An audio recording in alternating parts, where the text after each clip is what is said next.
That tiny little bird right there, see that little snowy plover? How does that bird survive? You know, in order to figure out how you should survive, you have to look at the animals. How do the animals survive living outside all the time?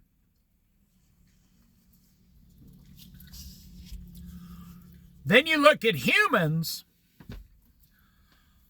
How did humans survive since the Garden of Eden?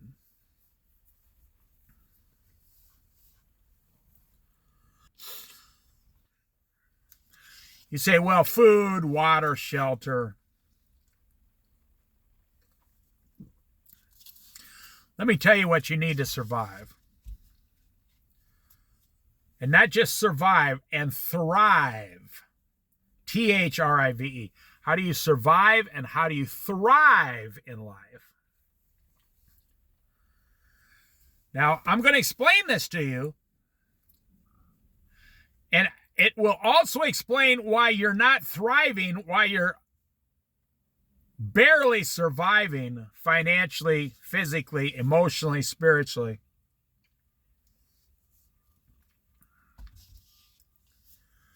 Let's go through it. I've done a lot of study on this survival my whole life. It started when I was 10 years old. And I had a BB gun. And a slingshot. And like a small buck knife back then. And some rope. You know, I'm 10 years old and I'm on the farm, and I'm in an Iowa farm and farm country in the Midwest, and it just snowed like 6 or 8 inches. And I got on, 2 pairs of pants, 3 pairs of socks, boots, stocking cap, 2 coats, literally. And it's like, 15 degrees outside. And I'm 10 years old. I'm 11 years old, 12 years old, 13 years old, 14 years old. And I would go out in this weather, and my mother would say every time, why do you have to go out right now? And I would say, well, because I'm not at school. I mean, I'm at home. I'm going to go out. That's something kids are missing today, I'm telling you. People do not know at any age how to spend their days off in today's society.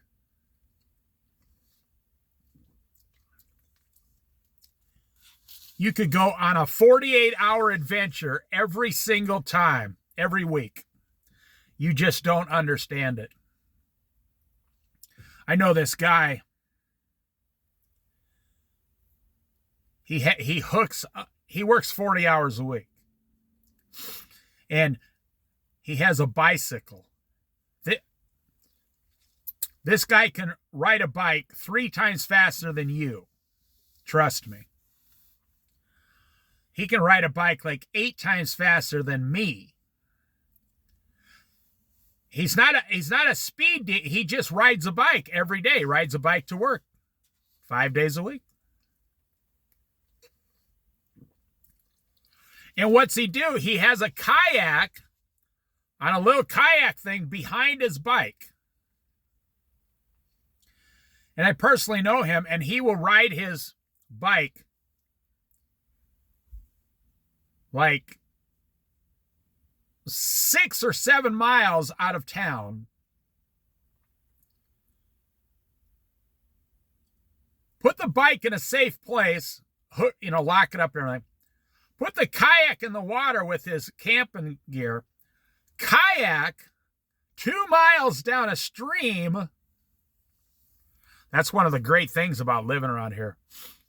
And he'll find a little riverbank, and he'll pull over, put up a tent, make a little fire, and eat some food, and he'll spend the night there.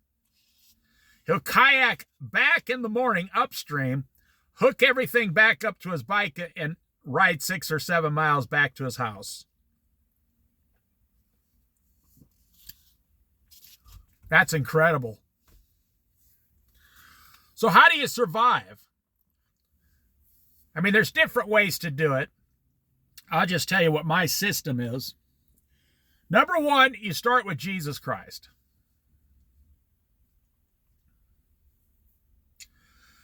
Number two is water.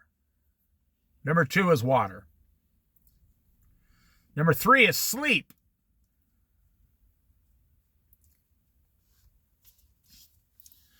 Number four is your faith, how you think, how you believe.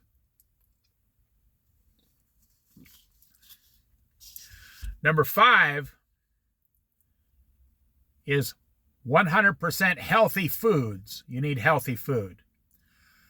In other words, you need energy. That's how you get energy. You need healthy food. Number six is money / beware. Number six is your money, your job. Number seven is you need warm, dry, waterproof clothing. Number eight is you need warm, dry, waterproof shelter. Number nine is tools. You need some tools. Shovels, axe, hammer, whatever you need a tool, pliers, screwdrivers, whatever. Number 10 is weapons for food and protection. Now, like a fishing rod will get you your food, that's more of a tool. Some of these tools will get you your food, but they're not a weapon.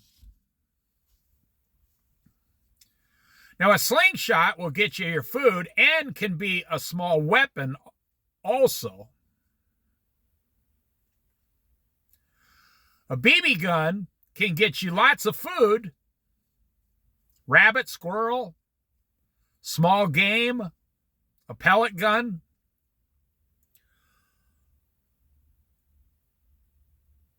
And it's also a weapon, but it's not really going to protect. A BB's really not going to protect you that much from if you need protection.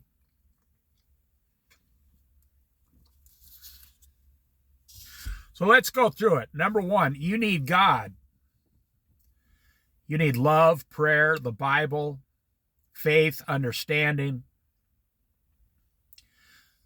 Jesus Christ on the cross, risen again. You need the Holy Spirit living in you. You need to do, number one, God every single day.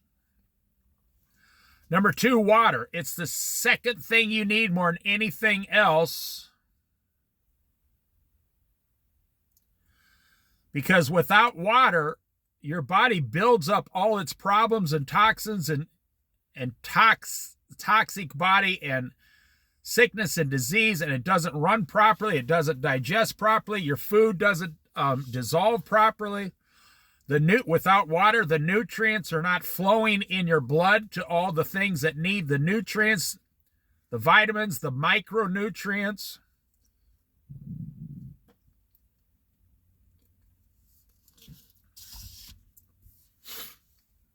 The next thing is sleep. You need 8.5 hours a night sleep. A person who sleeps 8.5 hours a night is the happiest person on earth. Now I'm going to go through these and then I'm going to go back. And then the next thing is how you think.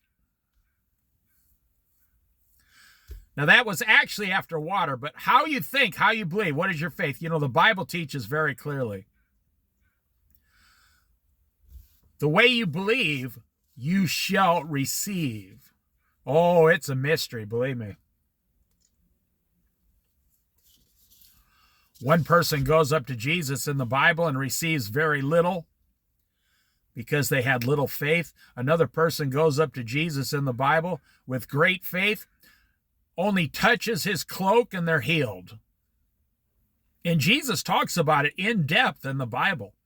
If you want to do a fascinating subject in the Bible, go through the Bible and look at how faith and how you believe.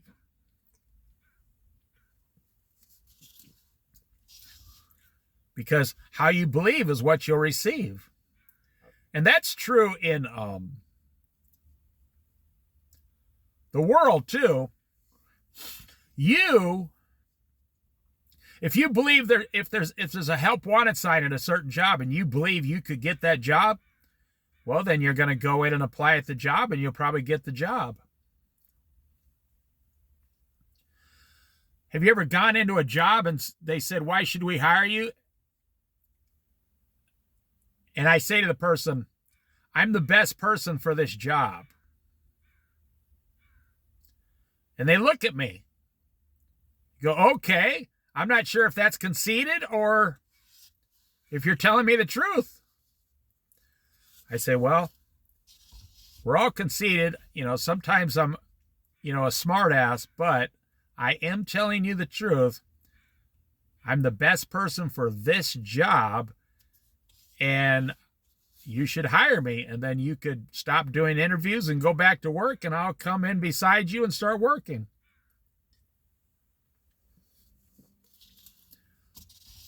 I've got more jobs that way by believing. I wasn't filling them full a used car salesman line. No, I was telling the truth, or I wouldn't apply at the job. I felt like I was the best person for that job. 100% healthy food. This is one of the biggest problems in America today. We are filling ourselves with junk. Now, your body was designed a certain way by God. Your digestive system controls everything in your body. The health of your eyes, your brain, your blood, all the blood flowing everywhere, your fingernails, everything. I had a doctor say once, "How often do you have to clip your fingernails?" I said, "Oh, I don't know. Seems like every 2 weeks." He said, "Okay, that's good." He said, "So they're growing." I said, "What does that mean?" He said, "Well, sick people, their fingernails don't grow as fast because all the nutrients aren't flowing through their body." And I was like, "Oh, that makes sense." When someone gets sick, where's the first thing they have problems in is in their feet and their toes. Because it's the furthest body part away from the heart, the pump, the blood pump.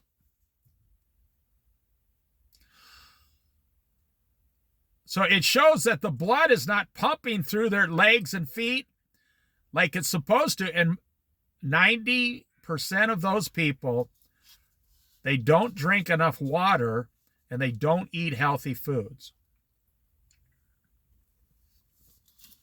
Now we'll come back to this. The next one is money. The second largest problem in America.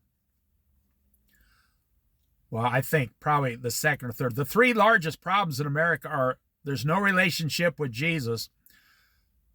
There's no relationship with healthy foods all the time.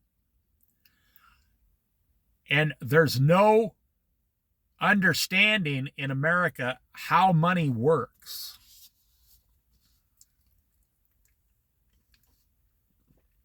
You want to know how people get rich in America? They use other people's money. They don't create anything. They don't make anything. When's the last time you've seen America make something? China makes all the cell phones. Toyota makes all the best cars in the world. Japan. Mexico makes all the auto parts.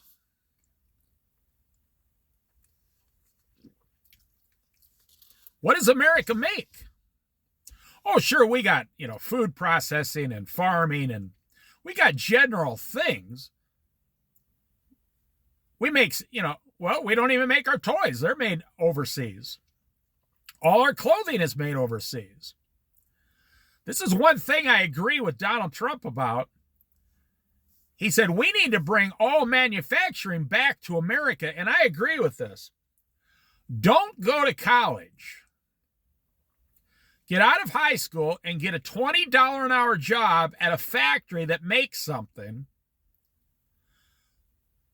Get a 401k, get stock options if they have it, but you got to really watch that. Save 30% of your pay, get $20 an hour. You're going to bring home $710 a week or something. And save one paycheck every month. Drive a used car, live in a small trailer.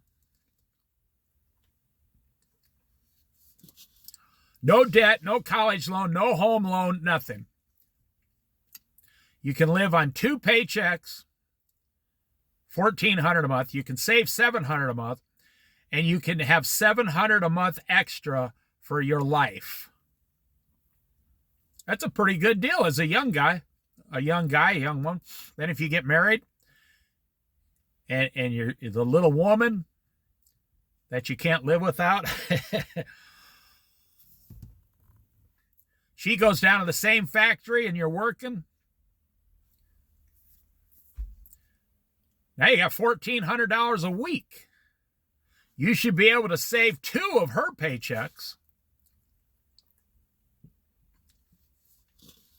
You should be able to save 2 of her paychecks. Now you're saving $2,100 a month as a married couple.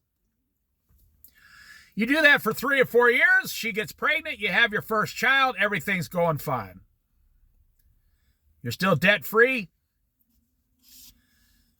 You got like $40,000 in the bank.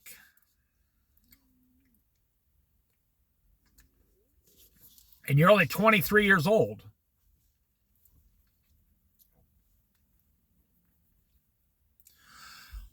Okay, money. So the next one is, what you need is warm, dry, waterproof clothing.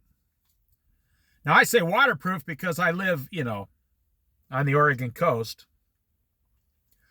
You need waterproof pants, coat, hat, and boots. You can put anything you want on underneath that, but as long as the water's repelling off your clothing, you're always going to stay warm and dry. Because, now all these things are connected, because you're drinking enough water that regulates your body heat underneath that warm, dry clothing. And because you are eating the healthy foods, so all your body parts are working good for your age, you're healthy, and keeping you warm underneath that waterproof clothing, dry clothing.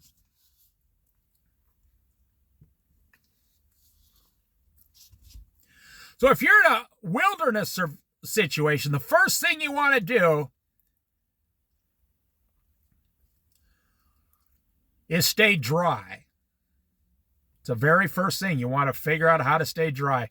And if you have if you're smart, you go to Walmart and they sell tarps that are in the shape of a raincoat for like $3.50. It's a little piece of plastic you put on and you stay dry.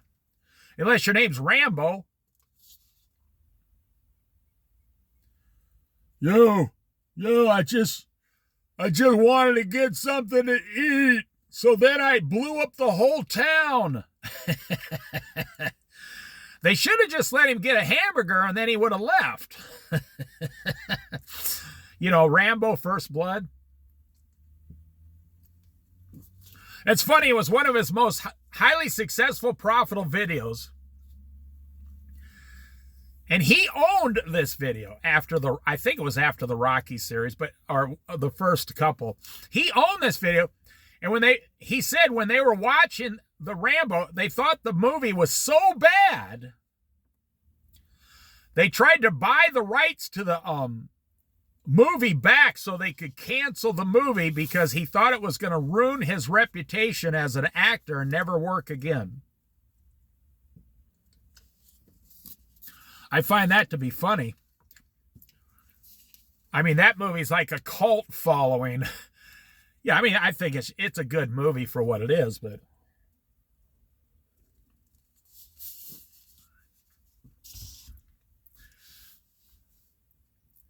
he thought it was a horrible movie and stupid, and he tried to get rid of it. And he says he's lucky he never got rid of it. He said that like quadrupled his career forward. He didn't take into account how many hillbillies live in America that like that kind of stuff. So, warm, dry clothing. Then you come to warm, dry shelter. Same perspective. Your shelter allows you to sleep at night. And what I say is warm, dry, safe, S-A-F-E, safe shelter. You need a warm, dry, safe place when you're sleeping. Because when you're sleeping, you can't be attacked by other people. You can't be attacked by a bear or an animal.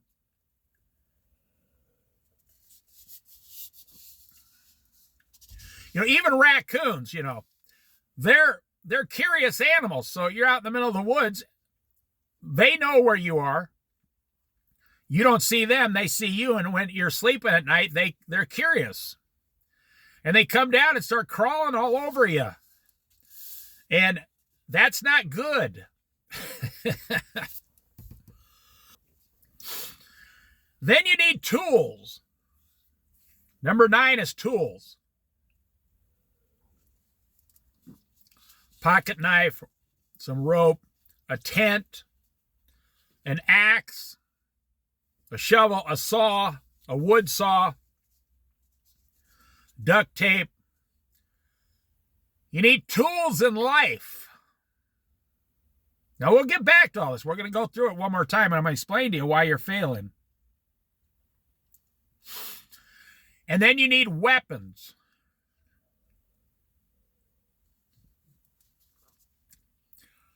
Now, I wish nobody ever needed a weapon. I'm always amazed at how stupid society has become. When we tell the police now, we're telling the police in bigger cities. Well, under Joe Biden, we tried to tell the police, we need you to leave your guns at home, and we need you to take psychological classes on how to help people psychologically. I saw this cartoon once where these guys were robbing this bank. And they sent the first defense of the policeman in. And he was called like the therapeutic policeman. And he looks at the robbers, and they're standing there with guns and rifles and shotguns, and they're looking at him. And he holds out his arms. The policeman says, "You guys just need a hug." No, bad guys don't need a hug. Bad guys need some handcuffs and need to be put in jail until they can either learn to stop being bad guys or they can stay in jail. The policemen in America are one of our greatest assets. But I'm older. I understand that since the day I was born. A lot of young people today don't understand. It's called the thin blue line. It's like you never think about a fireman unless your house is on fire. Then a fireman's your best friend. You never think about the police unless they're like giving you a ticket or something because you blew through a red light at 30 miles an hour and almost killed someone. But if you ever need a policeman, if somebody's ever like chasing you or shooting at you, a policeman is all of a sudden your best friend. That actually happened here about 5 years ago on the coast. I don't know what the details were, but someone was being chased going towards Eugene here, and they were chasing someone else and shooting at them. It was like a road rage type thing. And the person was just a normal person, kind of like me, driving along, and the other person was chasing them and shooting at them. And there happened to be a policeman in the area, and he had to go and shoot the guy that was doing the shooting. And the policeman saved the other people's lives. And it turned out the guy who was doing the shooting was all jacked up on crack or drugs or... So yeah, weapons have a place in people's lives.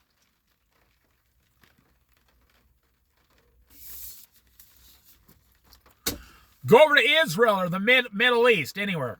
Iran, anywhere. They got 14-year-olds standing around with submachine guns.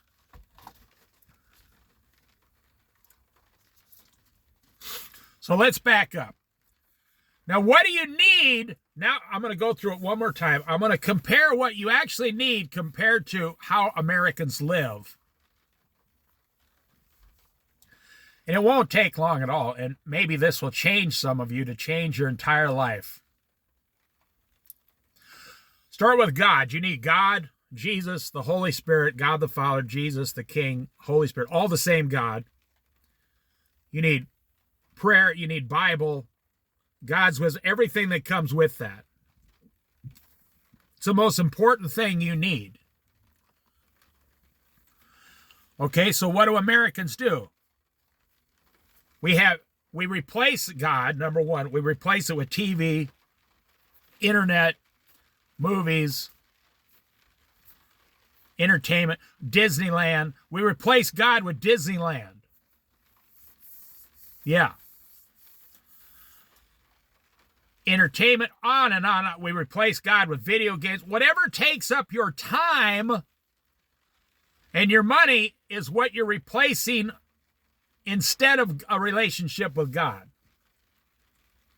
So there, you're failing on the first step, the most important step.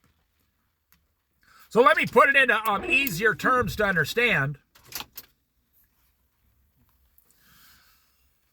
You need God, but you've set God aside and you're chasing the world.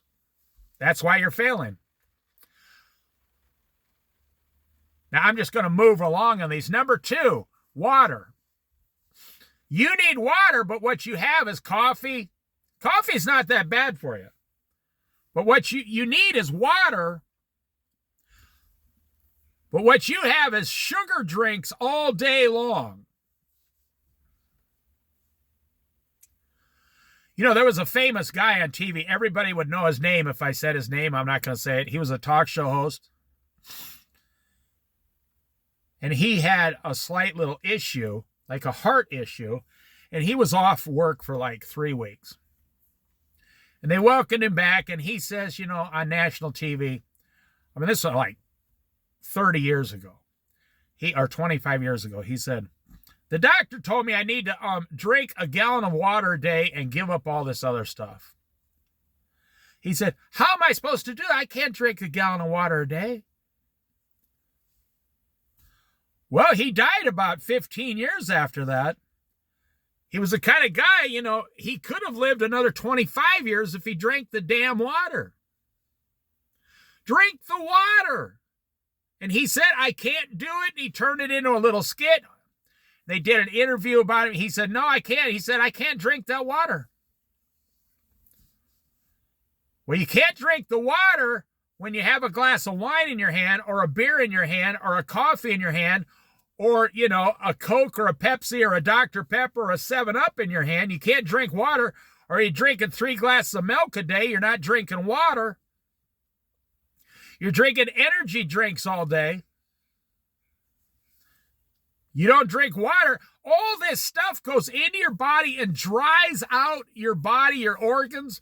Your blood's not flowing like it's supposed to with water. You know, water is H2O, hydrogen and oxygen. Water carries oxygen into your blood cells. I've done a lot of research on this stuff. Water carries oxygen, and hydrogen is energy. So when you drink this water, all these billions of little water drops in there, you're drinking hydrogen energy and oxygen and the water that flows it through everything through your body properly like it's supposed to. You know, the earth is 3/4 water. God created man and woman, you're 3/4 water. Do you know that, I think it's, 70% of all the drinking water on earth is in the Great Lakes between Canada and America? Oh, that just blows my mind. What do you think? What do you think they're going to do after the rapture? You know, when, let's say, 1 billion or 2 billion people are raptured, other countries are going to come and get the Great Lakes water resources immediately. You know, we have resources in America that we've never even tapped into, and other countries hate us for that. You know, down in Nevada and Arizona and places like parts of California and up in like Wyoming and stuff, we have all the, like the rare earth minerals that we need for all these things, but our country's very smart. We keep them in the ground, and we force all the other countries to use all of theirs first. And then we just buy it from them at a cheaper price. And then one day, you know, if Jesus doesn't come back soon, one day in like 30 years, the United States is going to be the only country left with all the rare earth minerals required. I'm telling you, America is not as dumb as you think. You know, I would put my money on Americans every day. Now, some of the politicians aren't doing what you want. There's a lot of false religions. There's a lot of crazy people running around doing crazy things. But overall, I would never, ever bet against the United States of America and the average American. You know, one guy could be a right wing and the other guy could be total left wing. But if we're ever attacked, and you know, you go to you're drafted into the army, and you're handed a gun, and you're in a foxhole, the two of you. It's not right wing or left wing in America. Now you're best friends defending your country. That happens every time. World War I, World War II, Vietnam, you know, Grenada, the Korean War, Pearl Harbor. All the stuff we argue about today goes out the window when your homeland is being attacked. You know, that famous guy from Japan, he was in charge of the Japanese naval fleet. And they were winning. And after after Pearl Harbor, they said to him, "Oh, you know, such a great victory." And he's quoted as saying about America, "I am afraid that we have only awakened a sleeping giant." And that's what America is, a sleeping giant.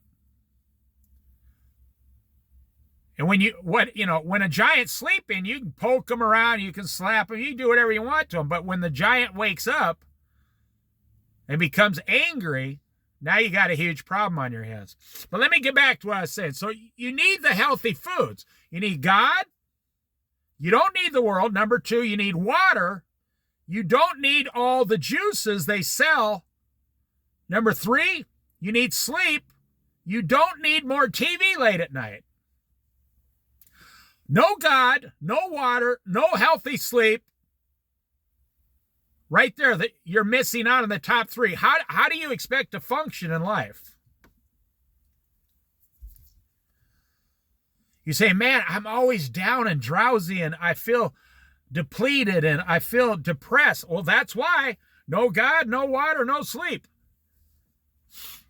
If you don't have a daily relationship with your Savior and you only drink like a third of a gallon of water a day and all this other junk in your system, what would happen if you put sugar in your gas tank? Your car wouldn't run. So you put sugar in your body. Why do you expect your body to run all this junk food? What we do is we put sugars, fats, and oils and processed foods in our body. And you give yourself 15 cups of caffeine every day, you're up, down, up, down, up, down. Your heart speeds up, then it slows down. You're not supposed to be living that way. You don't eat fruit. You don't eat vegetables. You don't eat, lettuces and greens and vegetables and all the vegetables with colors. Nobody eats them.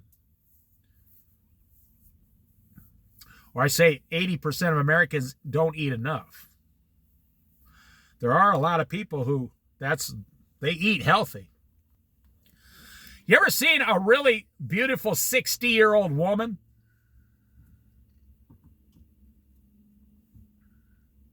You know what I'm talking about.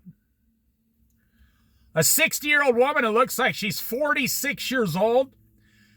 No makeup, her hair shiny. She's just like a beautiful walking gal in the country. Because that woman sleeps, talks to God, eats 100%. That's the kind of woman that's eating healthy, drinking the water, having tea with lemon or honey, not sugar drinks. That's the woman that weighs the perfect weight, does some exercises, and she's putting all this healthy stuff in her body, so the part you see on the outside is like glowing. We all know women that look like 15 years younger than they actually are. They didn't get that way naturally. They got that way by doing what they're supposed to do. Eating healthy. Okay, so money. What do you need? You need a big fat savings account. That's what you need. I'm just going to sum up money quickly for you. I'll just sum it up quickly for you. If you had a big fat savings account and you were 100% debt free, all your financial problems would be solved right now. If I went to any of you, no matter how much you owe, it doesn't matter, and I says, I'm going to give you enough to make you 100% debt free,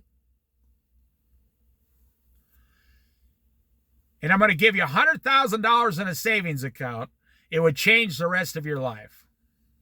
As long as you stayed debt free, and as long as you didn't spend that $100,000 on junk, you would be okay the rest of your life, financially speaking.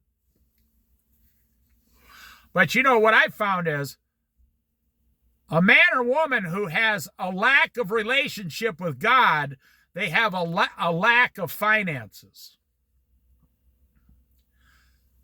If you're not that close to God, Jesus, and the Holy Spirit, you got financial problems. Because anyone who replaces God and runs into the world, you always, every time, 95% of people who chase the world have financial problems. Okay, let's go down. Warm, dry clothing. Waterproof clothing. So what do we have today? We have women walking around in high heels and mini skirts.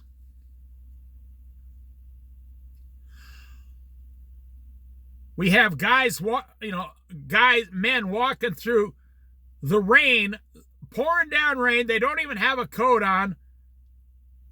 They're running into their $60,000 truck.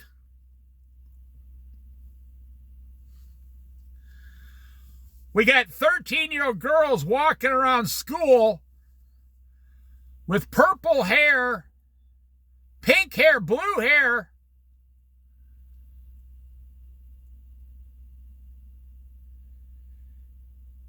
In like a halter top, you can see their whole midsection in the school.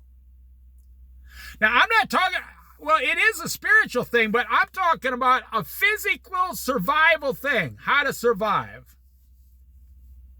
If you ever were just instantly put into a survival situation, you would basically just have what you have.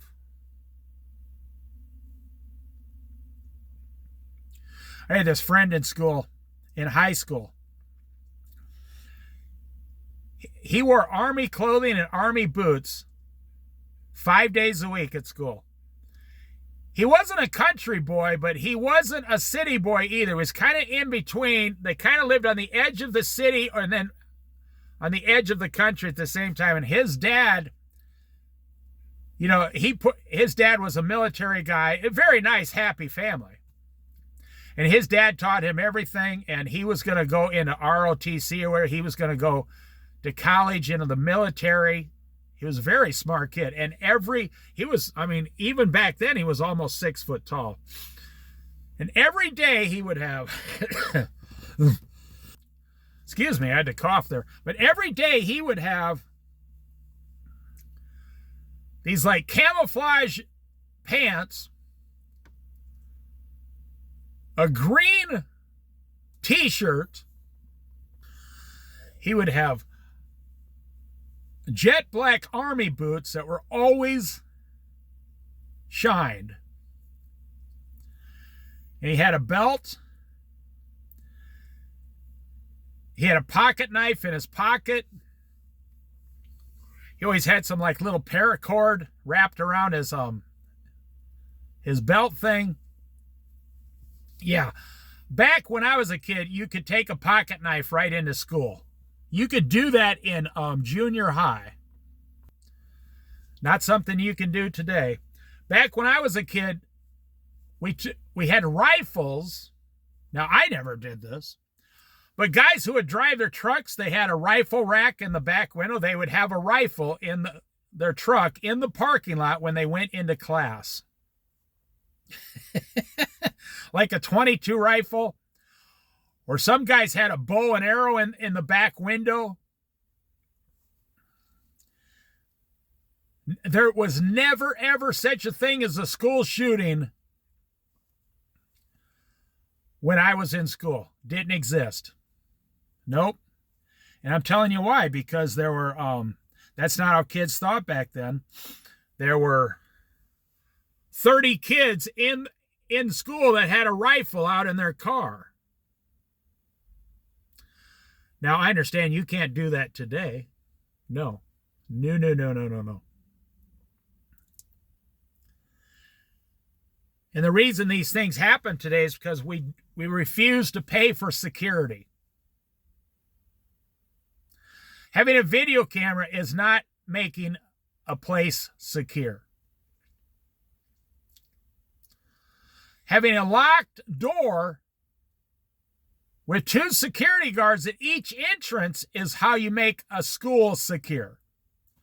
Lock the doors. They do it at airports.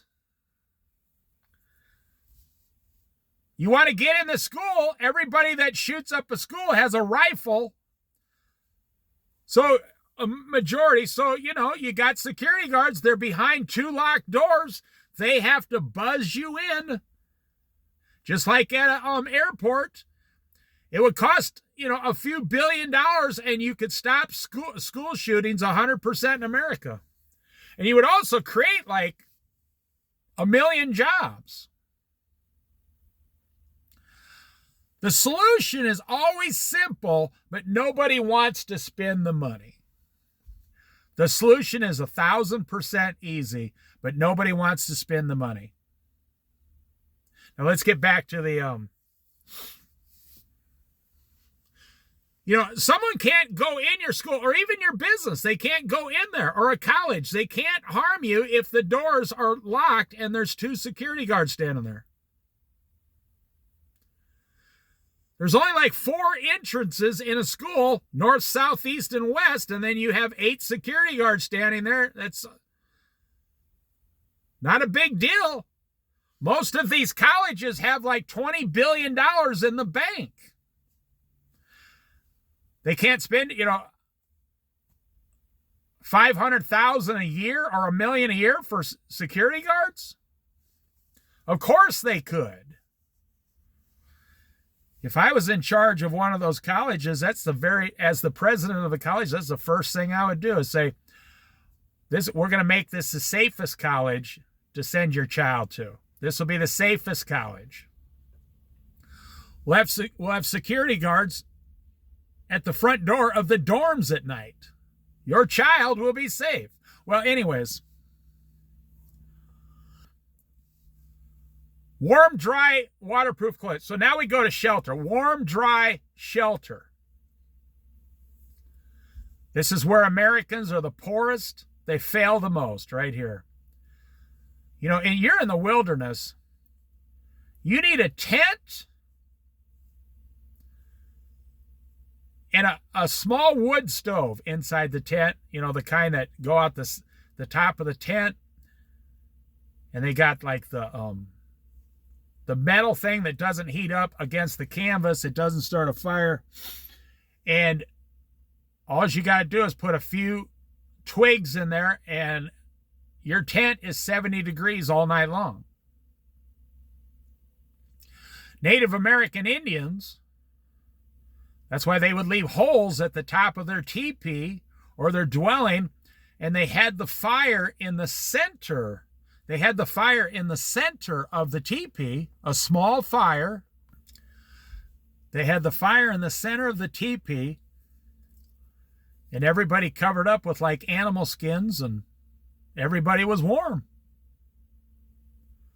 Think about it. Half those Native American Indians, for like 3/4 of the year, they had no shirt on and no long pants. So I'm just talking from a survival point of view. How did they survive? Now, you ask any homeless person. Well, I used to have a neighbor that was homeless for 2 years in the wilderness. He was on disability, and he was waiting for subsidized rent. And him and his wife got divorced, so to speak. And he had to wait 2.5 years for subsidized rent to become available to him. And he was a veteran. And he was waiting for, but he had his disability, which at the time was like $725 a month. It was nothing. So he was living out in the woods in this like canvas tent.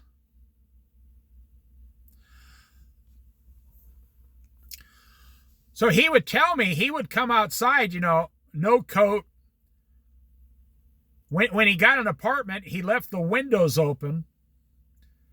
I said, "Aren't you freezing up there?" He says, "Well, after living in the woods for a little over 2 years," he said, "your whole body, your whole being, B-E-I-N-G, your whole being regulates to a whole different world." He said, "Sometimes I don't even like staying inside. I'm sweating so bad." I've had homeless people tell me this. Once you get used to living outside, you're not cold anymore. It's normal to be out there. You don't feel it. It takes a while, but then I've known a lot of homeless people. We say we want to solve the homeless problem in America.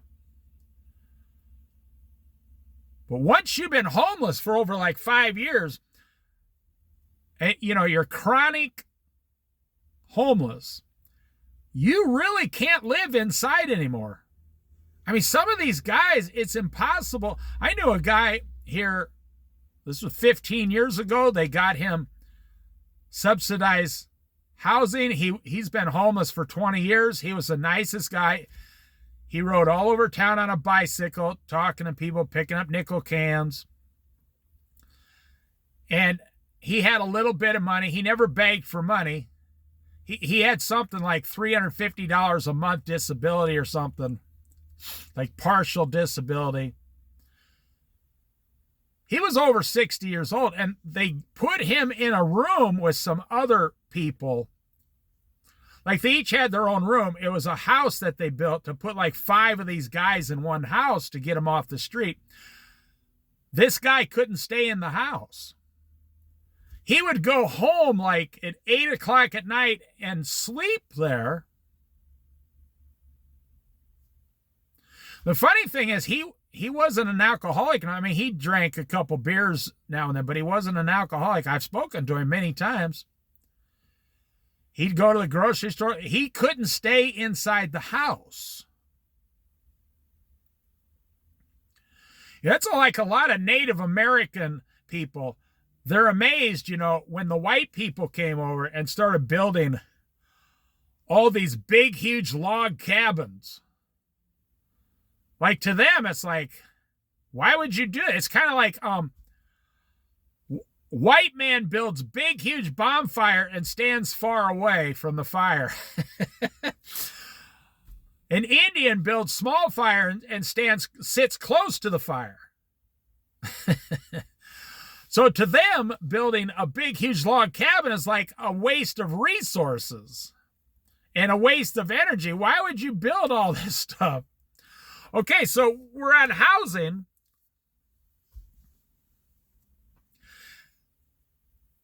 And this is the number one thing that makes Americans poor. You bought too much house. And I'll just say, I'll throw transportation in here. You bought too much automobile. You bought too much house and too much automobile. Now listen, I'm not talking about the percentages where they say you're only supposed to spend 25% on a house and 10% on your cars. That's not what I'm talking about. I'm looking at this from a survival point of view. I knew a guy who owned a house, and, this was back when I was in Iowa, and I lived in a trailer that I owned. And it got like minus 18 straight up temperature. And half the pipes bust. It was just not just his house. It was hundreds of people. All their pipes busted in their house. A plumber's dream. All the pipes busted, and there was nothing you could do about it. They had them wrapped. It was just so cold, it just all busted. Because a lot of people don't know what to do. And he asked me, didn't the pipes bust in your trailer? I said, no. I only got one pipe that goes into the main part of the trailer and then goes around to the other. It's just one sink and then the bathroom. That's it. I had the kitchen sink and the bathroom sink.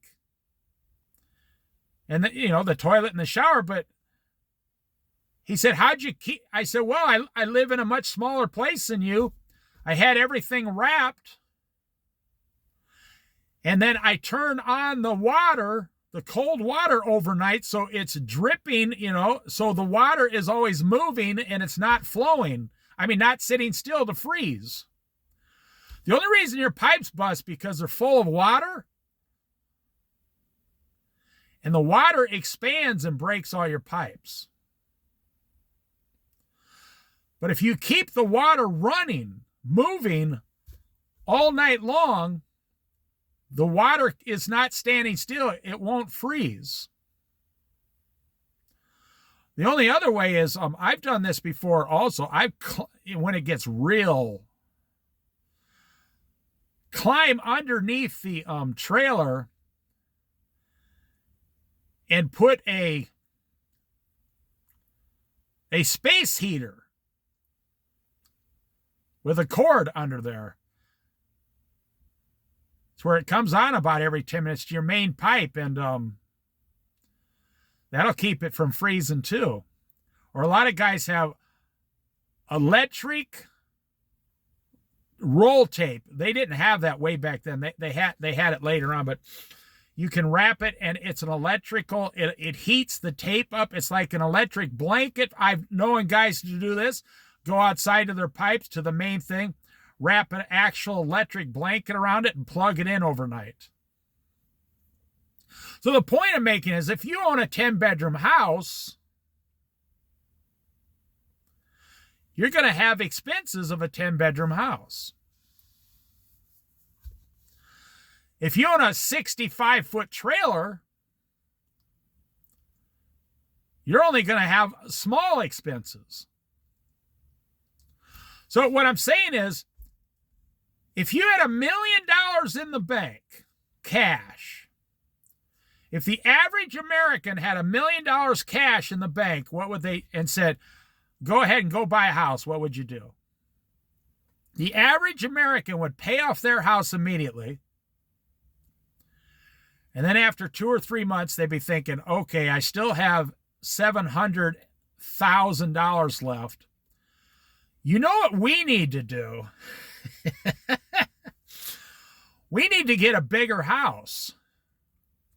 And then they would start going through the process of selling the house they have, getting all their crap out of the garage, moving to a $600,000 house, and then they would tell themselves, well, you know, it's an investment. It's an investment, man. Now we always have a $600,000 investment. And we still have $400,000 in the bank. You're blind. You're financially blind to everything financially. Your eyes are closed to it. You didn't start with God, so you don't have God's wisdom, so you don't have financial wisdom. Without God's wisdom, you don't have financial wisdom.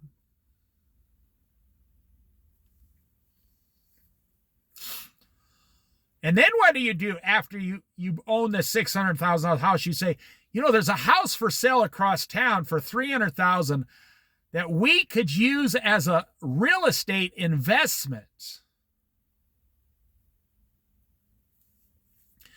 And someone will, you know, all we have to do is put $300,000 on this house, buy the house, and then someone will pay us $2,500 a month to live there, and we will make a profit of $2,000 a month as long as we own that house.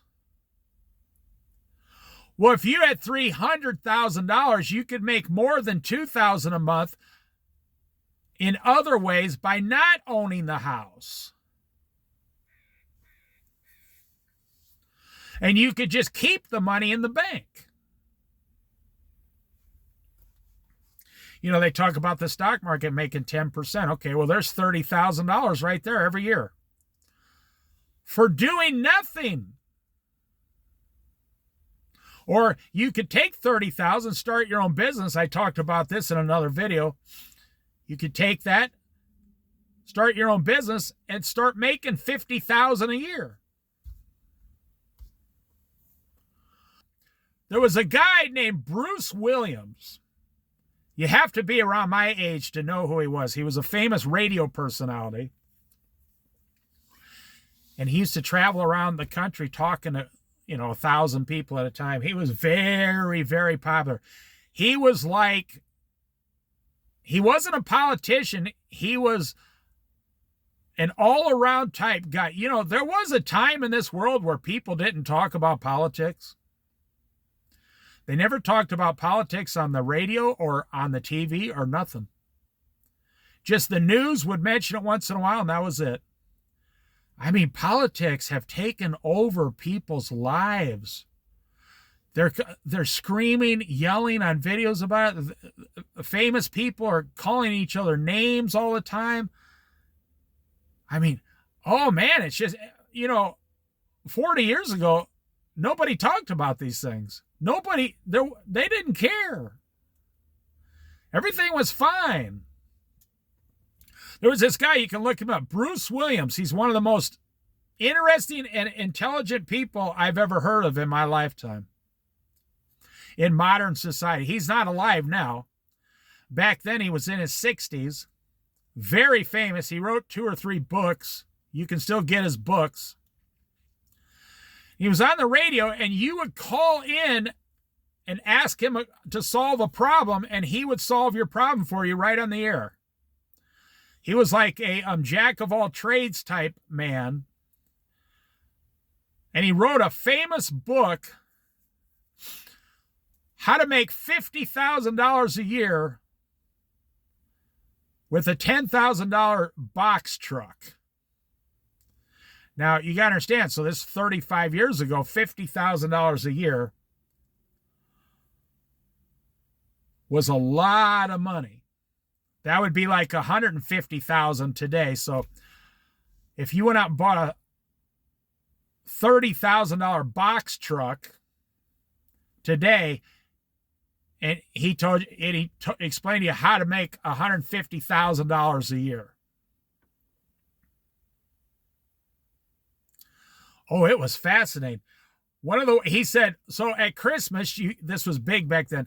He said, you go out and buy 500 Christmas trees, you shove them on the back of the box truck, you find a lot, and you go out, and you sell all the Christmas trees at a $10 profit each, and there you made $5,000 in 3 weeks during Christmas.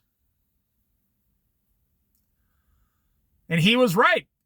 Now, it doesn't work that way so much today. Another thing he said, you can go haul people's wood away out of their... Like if they chop the tree down and don't know what to do with the wood, so you haul all the wood away for free and then you sell it to somebody else. There's a few thousand more dollars a year. Another way was this guy was way ahead of his time. People wanting to get rid of their junk. Now that's a huge business today. People wanting to downsize and clean out their garage and get rid of their junk, and they will pay you like $1,500 to take an entire box truck, like a 15-foot box truck. I mean, the back part is 15 foot. The whole truck's like 22 foot. A 15-foot box truck full of junk away from their life. They'll pay you $1,500 to take it to the dump. So I knew a guy back in Iowa who used to do this. And then he would take all their junk away, but then he would take the good stuff to his place. Now, it was all legal. They knew what he was doing.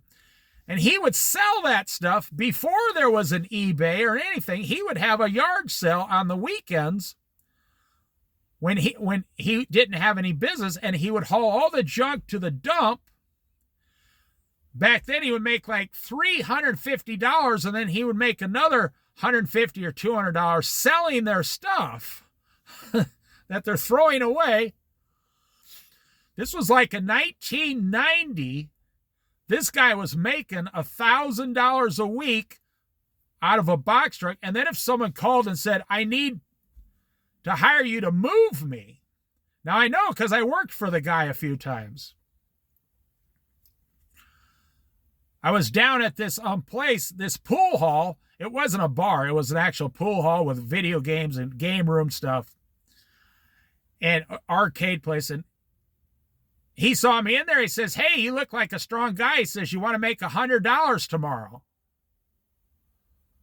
I said, okay, well, is it legal? He said, yeah, we're going to move this elderly lady across town. It's going to take about 8 hours now. Back then, you only made $7 an hour. So he was going to pay me like $12 an hour. And boom, so he liked me so much. And he was a foreign guy. I mean, he was here legally. His parents, he was born and raised here. And his parents came legally from like, I want to say Iran or Pakistan or whatever. And this guy never, it's really funny. You go all the way back up to How to Survive the Way You Think and Believe in Your Faith. This guy was born and raised, it was never an option to work for somebody else. Like, that's what Americans think. I got to go down and get a job for somebody for $25 an hour. And then I got to come home and give all my money away. But this guy was raised by foreign parents. They said, you're in America. You don't work for other people. You start a business. And it was funny. This guy made $1,000 a week with just a little ad in the Thrifty Nickel. And by word of mouth, he made $1,000 a week. He rarely made under $800 working 3 days a week. I worked for him several times. And then actually I was getting ready to move to Colorado, and he showed me with a box truck, just a simple used U-Haul box truck. Now today one would cost you like $25,000. Today you can make $75,000 out of the back end of a box truck every year. It's only $1,500 a week. If you haul a couple people's garbage away, stuff to the dump, then you maybe once a week you moved an apartment, not a whole house, but like people in apartments, especially with senior citizens coming up here. They need all their stuff moved, put on the truck, driven across town, and all put back in their house, their new place.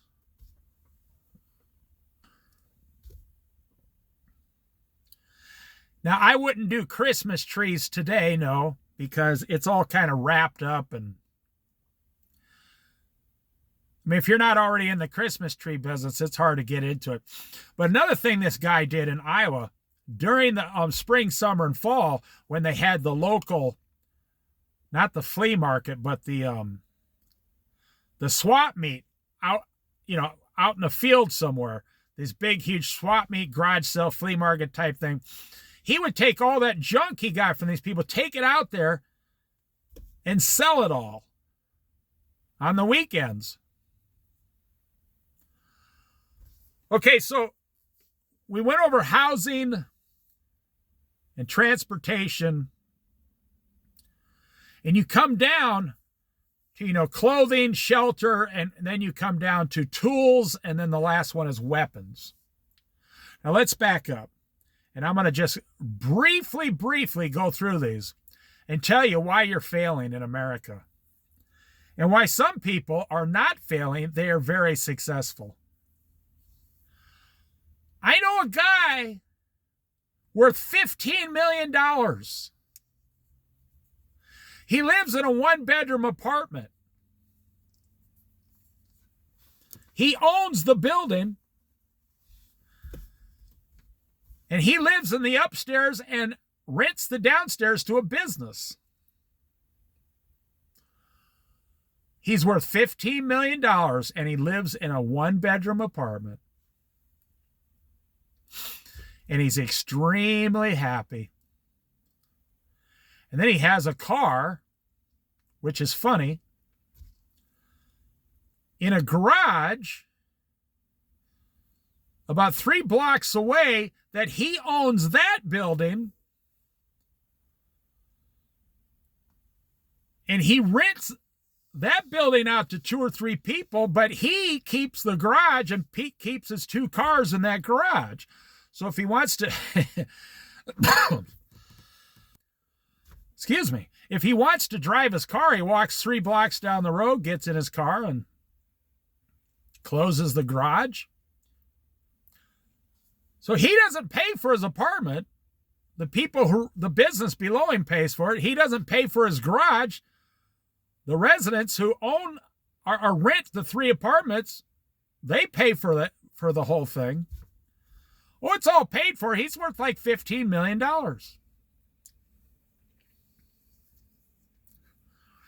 He could live in $1 million house here on the coast. He lives in a 1-bedroom apartment, like a small kitchenette, and he's single. Well, he has a girlfriend. He's not, if you're out there, a single woman thinking, I got to find this guy. No, he wouldn't even talk to you. I'd be nice to you, but he wouldn't do anything else. Oh no, this guy's not stupid. And that's what he does. He takes his money and invests it. He doesn't spend it on himself. It's a fascinating thing. I see a lot of rich people like him. Now, the majority of rich people that I know or see, they're living what I call fake rich life, a fake rich. They make $300,000 a year, but they owe $2 million. They always owe more than they have. Or they have $1 million in the bank, but they owe $6 million on 12 properties. And they're just juggling things. And they appear to be rich because they live in a big house that they're paying off. You ought to change the subject. You ought to see all the debris in the river out there. We had a windstorm. Look at the debris out there. Way out there. Look at all that debris. I mean, there's entire trees and logs coming down the river here today. In Colorado, they had 100-mile-an-hour wind gusts last night. The wind blew here on the Oregon coast last night, Central Oregon coast, yesterday for 12 hours straight, at about a sustained 30 miles an hour for 12 hours. Now, I mean, it's a little scary, but God, faithfully brought us all through it. Our electricity never even went off, nothing. Now I see all these trees floating down the river. That means it's all going to float out to the jetty, and in 2 weeks, all of this wood is going to be on the beach as driftwood. And I'm going to go down there in 2 or 3 weeks and see if I can find some cool walking sticks. And then people will go down there in January and start building, beach forts in the winter and all kinds of. It's a really cool time of year. But all this wood is going to float down. And around here, it usually goes to the north. It seems to float up to the North Jetty mostly. Between the North Jetty and Driftwood Shores, there's all kinds of driftwood. I'm going to go down there in about 4 weeks. I'll make a video and stuff. There's all kinds of stuff to do around here. So let's go through it real quick. And I'll tell you why you're failing. You don't follow God. Number one, you follow the world. Number one, you're supposed to be following God. You follow the world. Number two, you're supposed to be drinking 1 gallon of water a day, fresh, clean drinking water. And you're drinking sugar drinks all day. Number three, you're supposed to be sleeping 8 hours a night, 8.5 hours a night. The average American sleeps 6.75 hours a night. The very first 3 areas you're failing. So number four, the way you think and believe in faith. Well, that's failing in your life because you're not starting with God. You're not living a simple, successful life that God wants you to live. You're living a confusing, conflicted, worldly life. So that affects how you believe and think, and that affects. Now remember, before every action you take is a thought. You always think first. You can't help it. It's the way it is. It's the way God designed us. Every action starts with a thought first. You think, I need some pizza. So then you take an action and go buy a pizza. You think, I need to have an affair with my secretary at work. I guarantee you thought about it before you actually had an affair. Or you thought to yourself, I need to stay away from that woman, and then you don't have an affair, and you're loyal to your wife, and you're loyal and faithful to your God. People that have affairs, it was a choice. They don't have to do it. They could have said no. People who take drugs could have said no. People who want to go down and steal, children want to steal a candy bar from the convenience store. You could have said, no, I'm not going to be a thief. You can always say no and do what God wants you to do. You can always tell the world no and tell God yes. You can always say yes to God and no to the world. That is one of your options. I heard a person when I was young say, I made the wrong decision about something.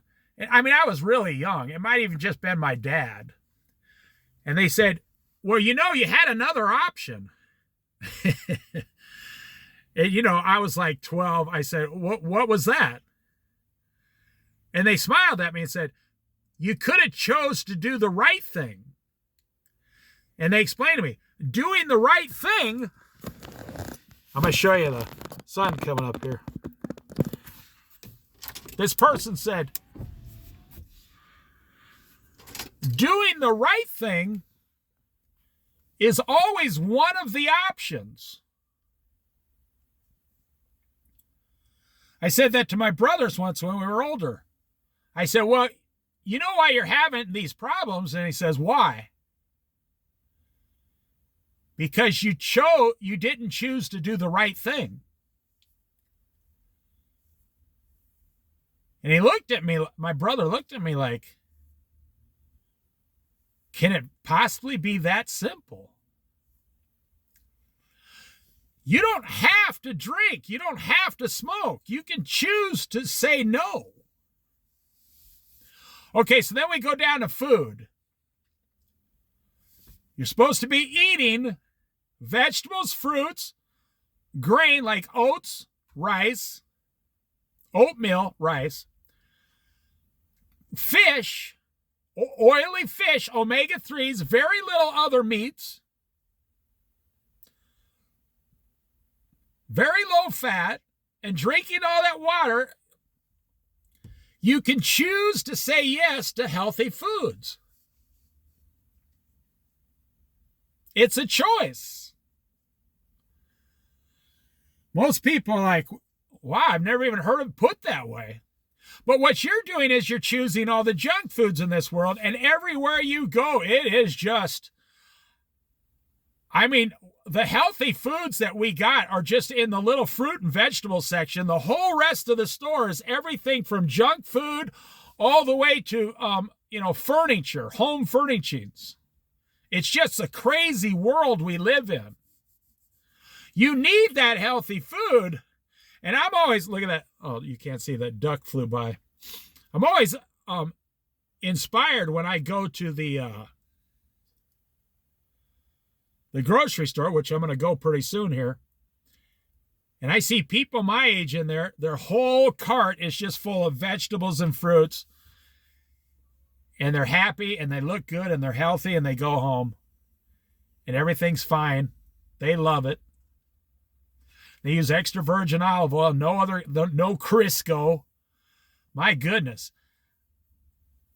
I think if our house was on fire when I was a kid, the first thing the farmers would have grabbed is their big can of Crisco and ran out the door. Save the Crisco. Forget about everything else. If we don't have that big can of Crisco, we're not going to be able to fry our chicken tonight. Look at this seagull just sitting there on the mailbox there. Look at that. Maybe he's waiting for the mailman. So anyways, eating healthy is a choice. So you go down to like clothing. What you need is warm, dry, waterproof clothing. You don't need all this fancy clothing, all these accessories. The Bible talks about your beauty comes from inside. God does not look at outside beauty. He looks at inside beauty, the heart, the soul, the mind. And real quick, then you go down to shelter. This is your main problem financially in life. Americans are afraid to have more in the bank than they have in their house. Americans are scared to death to have more cash in the bank than you have in your house. You have been sold a lie since 1960 that You need to buy a house, and it's going to be your number one investment, and this is the one thing that's going to make you rich. And it's just simply not true. And who sold you that lie? The real estate agents. And who sold the lie after that? Where do you get your loan? The banks and the credit unions.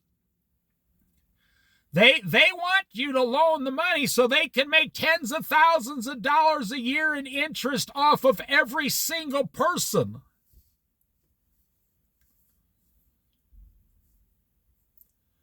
I've never walked into a bank to get a loan. I've never had payments on a car. So this guy I know is worth $15 million. Both of his cars are worth less than $10,000 combined, $5,000 each. Well, one's about $3,000, the other one's $7,000.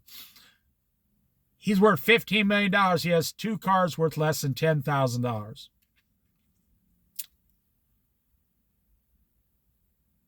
You are worth whatever you're going to get out of your 401k and your house when you're 60 years old. That's it. And believe me, when you're 60, you're still going to be scared to death. Oh my gosh.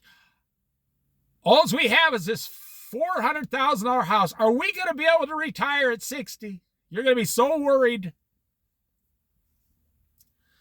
If you live on less, you'd be able to retire with $30,000 a year. Well, husband and wife, your Social Security is almost $30,000 a year. Everything else is extra. Well, not if you live high on the hog. I know a husband and wife, they says, what was it? They said, we only have $7 million. Do we have enough to retire? We only have $7 million. Do we have enough to retire? They said, our expenses are about $150,000 a year to live. They said, but then we want to travel too, you know. I'm like, whew. These are two people that do not think about God on a daily basis. They think about the Eiffel Tower and the Roman Colosseums and the beaches in Italy and the villas in Greece. That's where they want to go. They're not thinking about they're going to go to heaven or hell one day. They're thinking about going and getting a bagel in France. Go to the grocery store and buy a bagel, and you'll save $15,000. And then, real briefly, tools and weapons. I know guys that got no tools. Most guys today have no tools. They have nothing. They don't even have a shovel. They have no idea. They've never put a shovel in the dirt and even moved any dirt. They don't even know how to grow potatoes, nothing. And then I know guys who got like $30,000 worth of tools in their garage. It's a total overkill. They never use them. I say, what are all these tools for? They say, I like to work on I change my own oil. Well, you got enough tools here to build an entire car. And they go, well, I like to collect tools. It's a psychological thing. It makes them feel manly. But it doesn't make their bank account feel very manly. And it doesn't make their wife feel very good about it. Because they got all their money on a wall in their garage. And you can walk in and go, ooh, look, you got $30,000, $40,000, $50,000, $60,000 worth of tools in here. How much do you got in the bank? $17.83. And when I get up to $30, I'm going to go buy another tool. So I've seen the extreme. Same with guns. I mean, I'm from the Midwest. You walk into the average farmer's house and they got something called a gun cabinet. Now, back then, your kids were raised with a gun. Nobody touched the gun. Your kids never touched the gun. It was just like a spatula in the kitchen. People weren't that fascinated. It was just something. And you walk in and they got like 27 rifles and shotguns in a gun cabinet. I mean, what are you doing? Preparing for World War III? They're like, well, I got these 5 from my daddy when he passed away. I got these 2 from my uncle when he passed away. I bought these 12 guns myself throughout my lifetime, shotguns and rifles. It's funny. Those guys say, do you own any handguns? And they say, no. What do I need a handgun for? I don't need handguns. I go hunting. And fishing.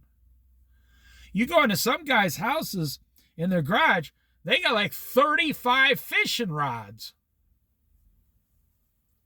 So what I'm saying is, you're not following God.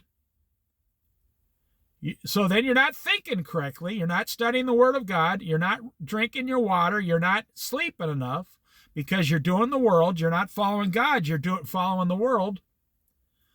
You're financially poor in the bank, but you got a lot of equity in your house. You got something in your 401k. You're living for the day you turn 65 years old and cash out of everything.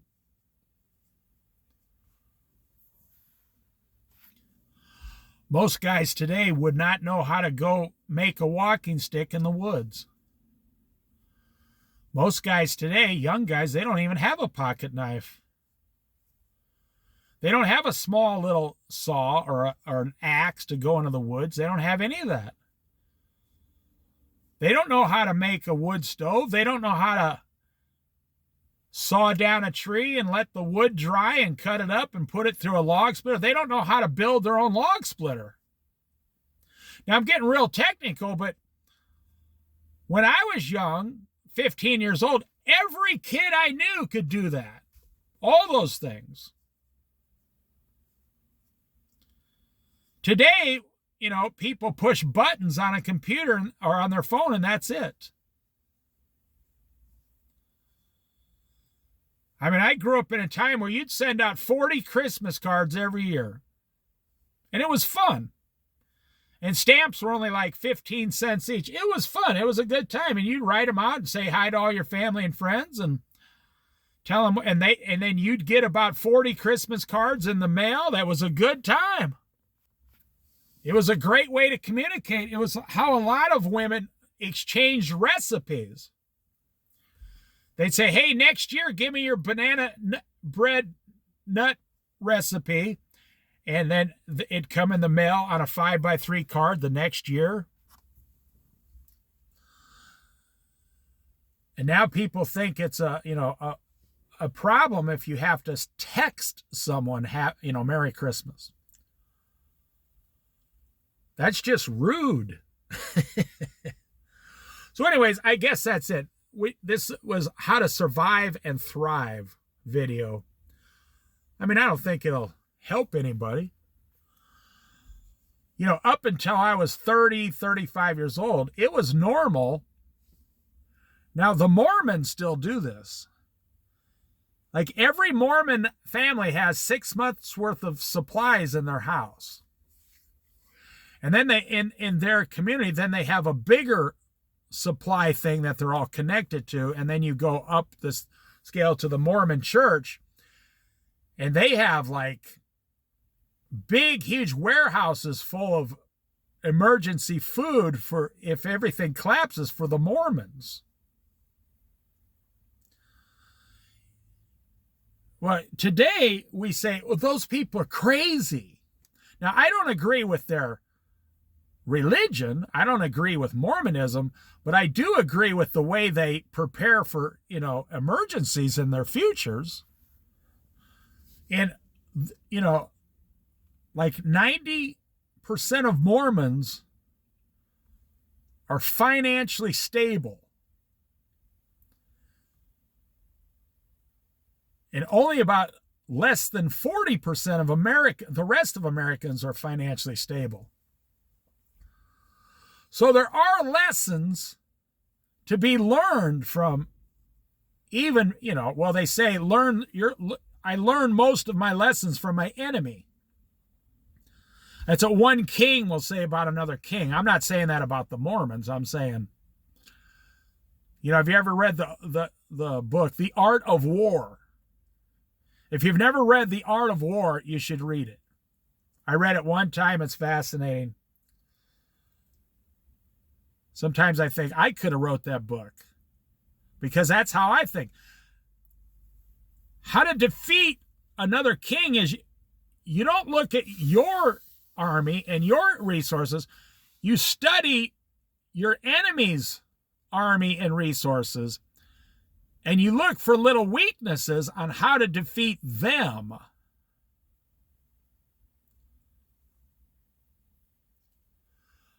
You can always learn something from your next door neighbor, but what do we got in the world? We're envious of our neighbor. The Bible teaches we are envious of our neighbor.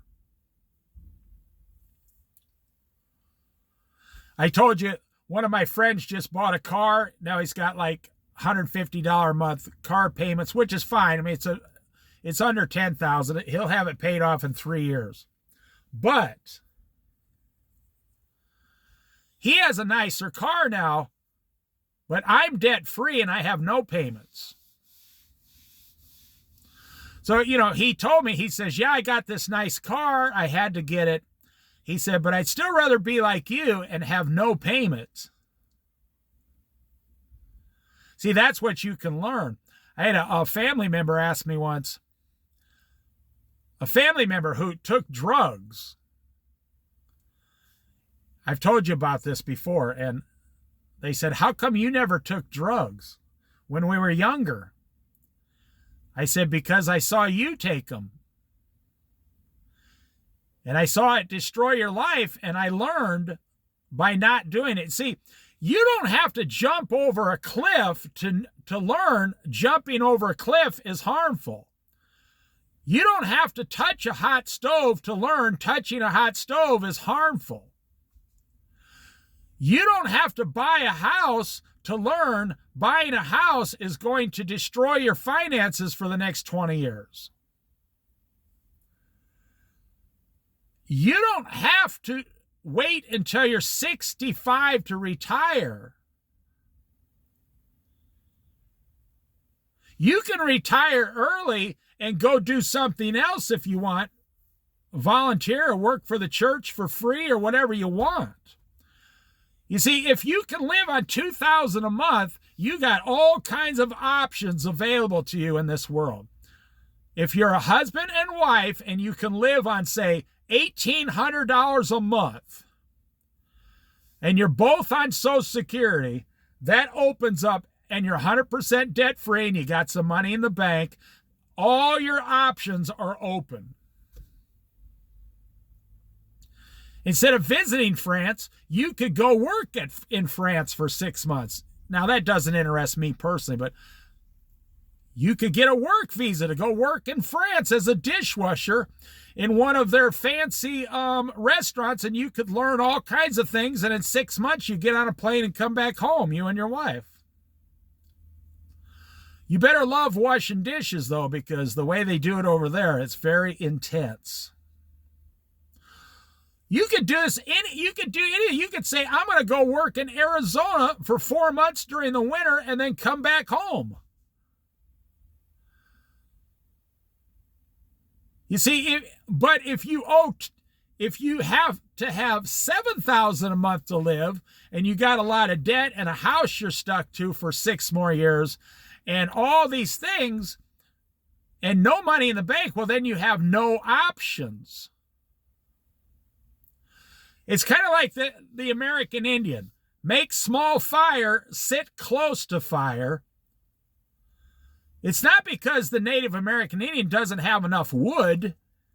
No, he's using his resources responsibly and saying, okay, so you give a Native American 150 years ago, You give them, say, 10 cords of wood, 10 pickup loads of wood.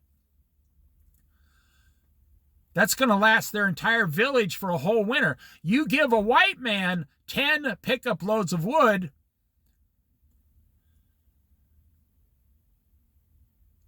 they got a fireplace, they got a wood stove, they got another fireplace in another part of the house.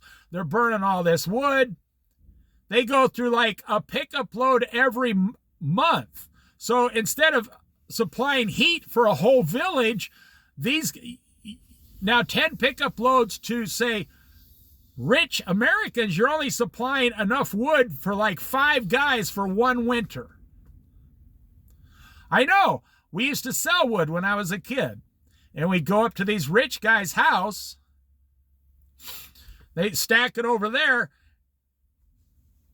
And they'd call in 3 months and say, why don't you bring another load up here? I'm running a little low. And I used to say to my dad, didn't we just give them an entire load of wood? My dad smiled and say, that guy's got 2 fireplaces and a wood stove in his house. He doesn't care how much wood cost. That guy's a millionaire. Well, if you're a millionaire, in 1975, that's good. If you're a millionaire in 2025, you don't have much. You could easily spend more than that if you don't have a system. Well, so I'm going to end here.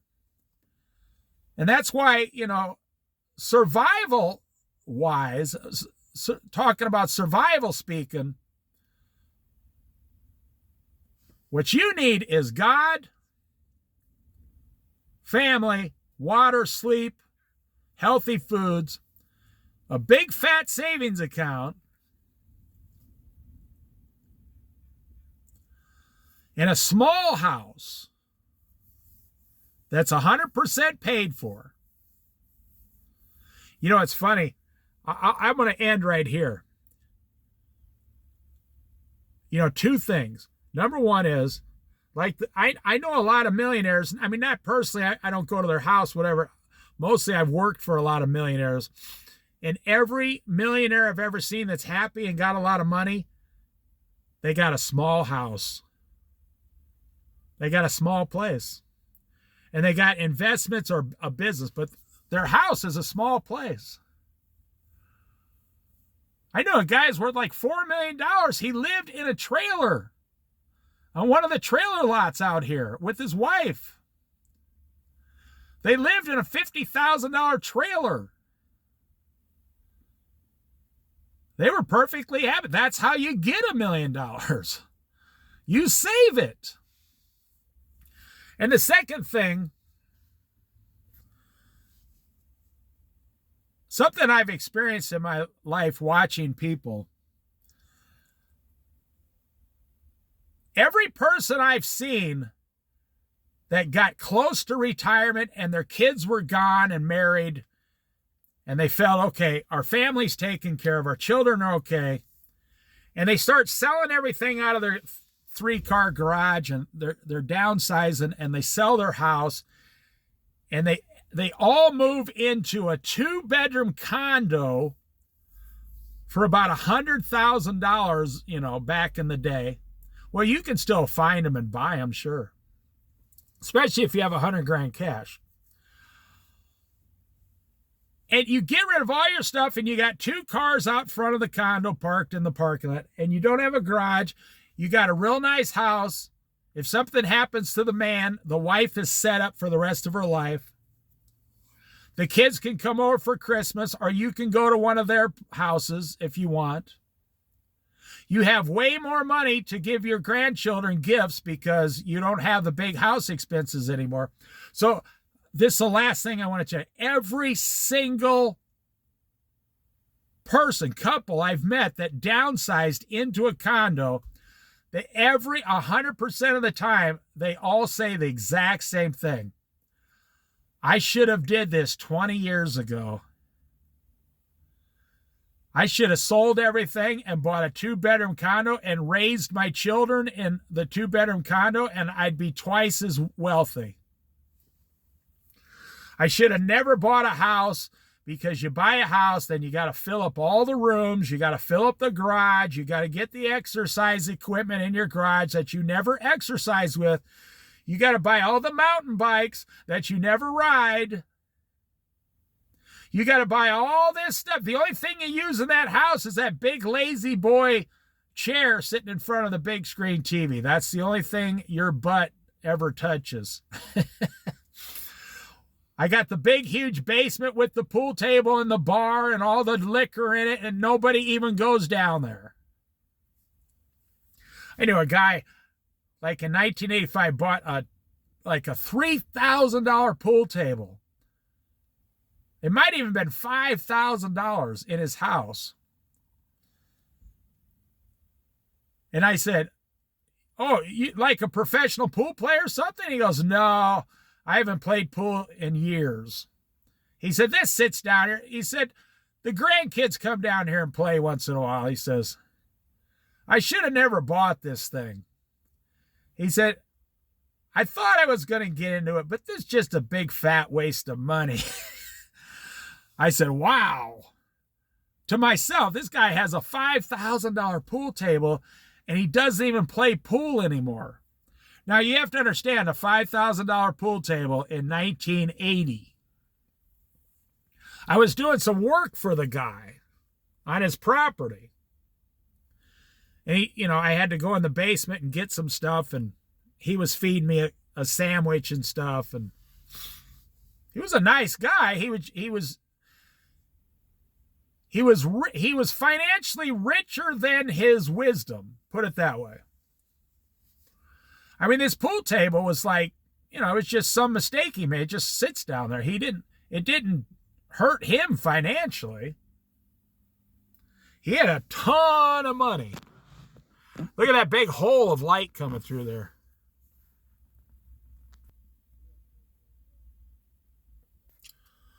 Well, I'll leave you with another thought. I've never seen anyone be disappointed with God. Anyone that follows God.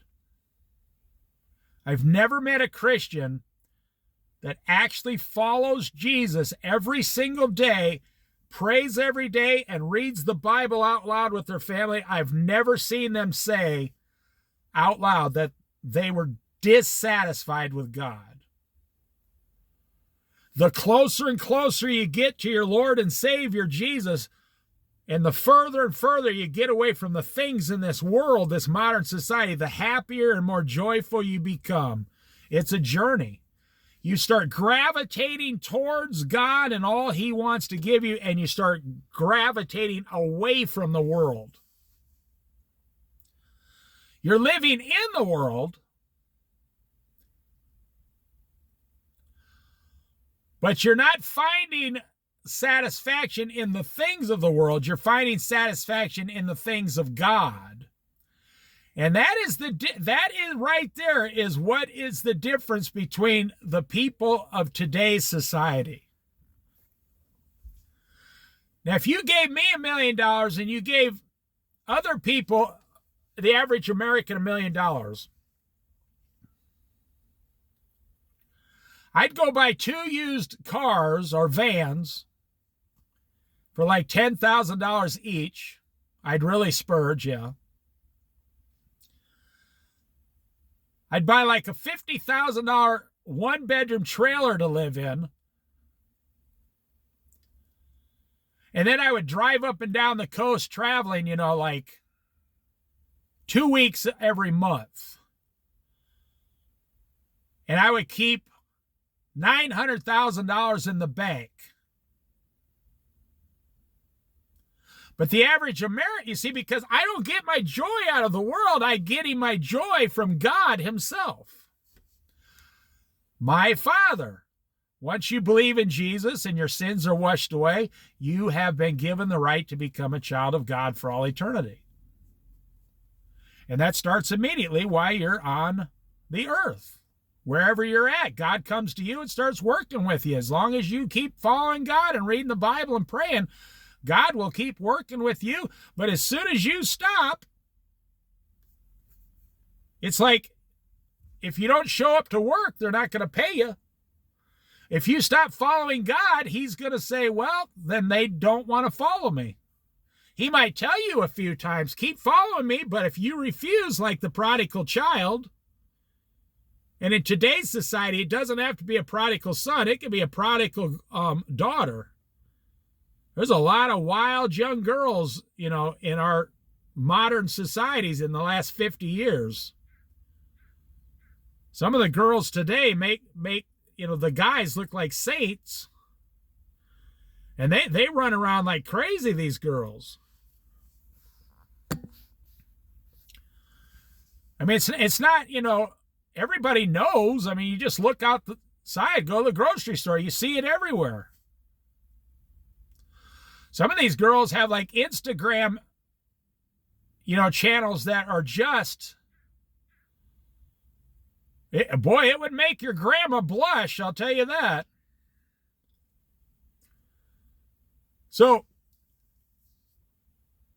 you have been sold a lie and you believe the lie because you're chasing the lie. You see, the enemy, the devil, he puts out the idea that the product of the world is the way to go. And God says, no, follow my son Jesus Christ and the word of God. That's the way to go. And then one day you'll be raptured, or you'll pass away, hopefully at a very old age, and you'll go to heaven. And then you'll come back for the 1,000-year reign of Christ. That's God's offer. And God says, I will be with you daily, hourly, helping you on earth. The world says, give us everything you got, and we'll give you back some money and some wood and clay and stubble and ceramic. And don't forget about today's society. We'll give you tons and tons of plastic. We never stop making plastic everywhere we go. You buy a salad, and there's more plastic covering this small little salad. It's one of the reasons, like, I've seen salads where everything in this salad must have cost like 75 cents, and the container in it must have cost like $1.25 worth of plastic. I'm like, I told my wife, that's why the salad costs so much, because we have to pay for the plastic. Why didn't they just put this in a little bag? Well, that's what I do. I buy most of my salads in a bag and then just add a few things to them. But, I mean, your car's made out of plastic. I laugh here in the Pacific Northwest, the liberals are always complaining that we're chopping down trees that regrow. Every 50 years, you can chop them all down again and regrow them again. You never run out. And all the trees replanted are great for the environment. It's not the trees are not the problem. It's the plastic. The trees, you throw them in you use them, you throw them in the landfill, they disintegrate. You throw the plastic in the landfill, that plastic's there for like 150 years. Yeah, that's what I'm saying. It's not that the trees aren't the problem. Get rid of this nonstop worldwide plastic. Well, so anyways, I really don't have anything else to say. That's survival and thriving. You don't need a 4-bedroom house with 3 bathrooms. You don't need a 2-car garage, 3-car garage. Say, well, yeah, but I got money and I want it. Well, you really don't have money. You're making payments on this stuff. 90% of Americans are making the payments. And the bank's taking all your money. I mean, if you really stop and analyze your life, I'm going to give the bank $700, the bank, the auto loan, and the credit cards, interest only. The interest on your home loan and your second mortgage and your HVAC or whatever it's called. the interest on all the autos you've ever bought, and the interest on all the credit cards you've ever spent, and the interest on your student loan, and the interest on your store cards, and and the interest on your personal loan you took out because you got so far behind. All that interest averages out to $800 a month for 30 years.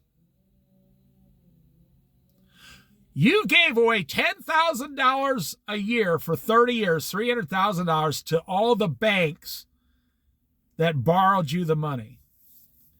You say, during my lifetime, I made a lot of money and I gave away $300,000 to somebody else because you bought too much and you didn't have the patience. You didn't have the patience to wait until you had the cash to pay for it.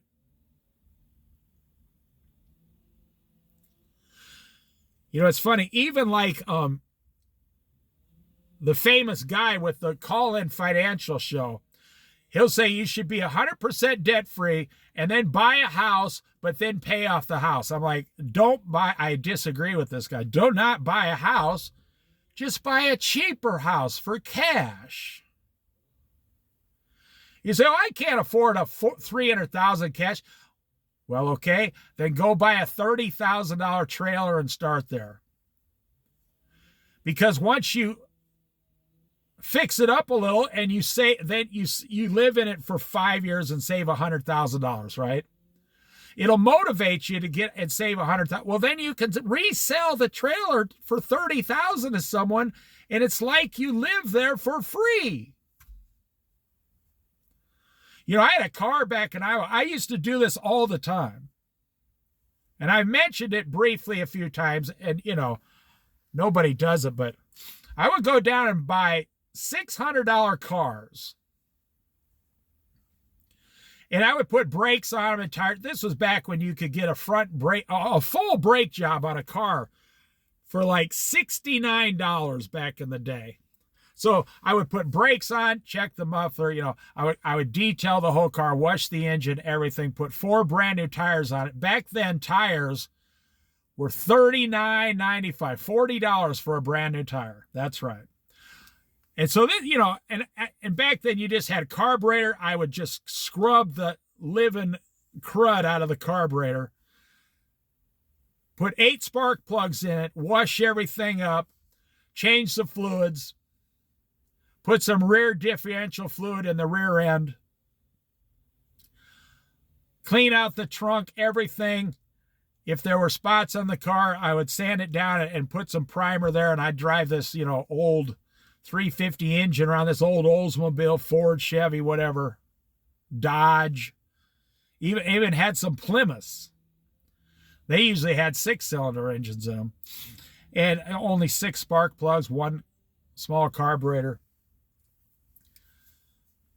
And I would drive that car for 3 years. And I would have less than $1,000 in this car. And someone would come along and I'd sell them the car for $800. Boom. That car cost me $200 to drive for 3 years. Well, plus insurance and gas, yeah. You got to pay that on anything. Now, how many people move into a house today thinking, let's move into a house, make the whole thing look beautiful, and then move out and get another house and then move out. Now, this was actually a big thing about 20 years ago, and people kind of stopped doing it. I know in places like Detroit, after the Great Recession of 2008, a lot of people were buying those $30,000 houses, fixing them up, selling them for $80,000 and moving to the next house. And they were doing 2 or 3 houses a year, making $100,000 to $120,000 a year profit. And well, I know another guy personally. He actually is in a motor home.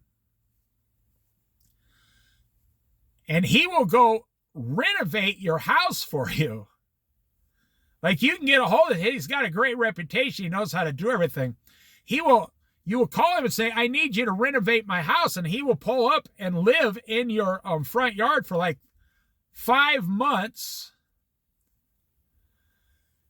And in 5 months, this guy will make about $50,000 wages, and your whole house is completely looking new, and he drives away. I mean, it's quite a fascinating way to live and travel in a motorhome all over the country. The guy's been doing it for years. You can find all this stuff out on YouTube, any videos about anything. Well, I hope that gave you some ideas. You see, the average American, you're overpaying for a house. You're buying way too much. You're overpaying for cars. You're buying way too big of a car. You know, so in the last 14 days, I had one friend buy a car under $10,000. And the car's only got 80,000 miles on it, and he will have this car for 5 years. And I knew another person, they went down with their wife and just bought a $60,000 car. And their payments are like $750 a month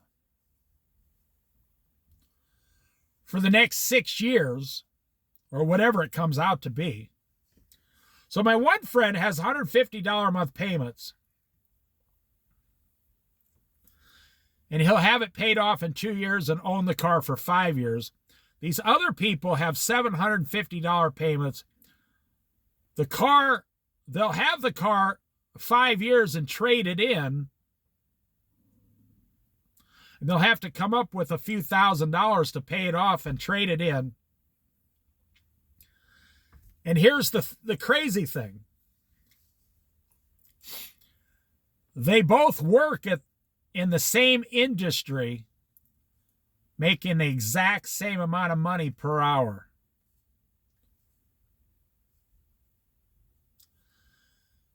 Now, who's going to be happier in life? Well, it's going to be the one guy I know who bought, the cheaper car, and he's going to have all his money in the bank. And the other people are going to be struggling with up to $800 a month for the next 5-6 years. And that's the crazy thing. We live in a small town. People go to the same place, but they made 2 different decisions. People go to the same 3 grocery stores here, but some people decide to walk to the grocery store. Some people, like me, decide to drive to the grocery store in a $2,000 vehicle. Some people decide to go to the grocery store in a $145,000 Corvette. The Corvette looks really cool, I got to admit. It looks good. I always stop and look at them. And I always say to those guys, if they're around their Corvette, I say, "Hi, my name's Dave. Can I have your car?" And they say, "No, Dave, you can't." And they always laugh. But if I had the car, I would sell it and buy a $5,000 car, and I would put the rest of the money in the bank. That's why I don't own a Corvette, because I don't actually want one.